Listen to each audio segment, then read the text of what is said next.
एतदाल का रास्ता जिंदगी में कभी न छोड़ें। एतदाल यहां तक है, हदीस में आता है, अगर बहता पानी भी है, चलता पानी भी है, दरिया, नहर, चश्मा, झील, तो वहां भी वुजू करते हुए एहतियात से पानी इस्तेमाल करें।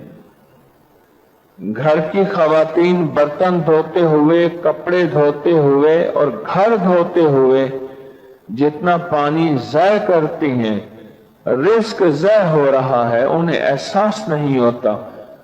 और बाज़ औक़ात वो अपनी जिंदगी में तमंगरी और मालदारी गुजार के जाती हैं, पर इन छोटी छोटी चीजों से नस्लों के लिए फक्र, गुर्बत और फाके छोड़ के जाती हैं। एतदाल के साथ नेमतों का खर्च करना, ये भी मुहर्रम का पैगाम है।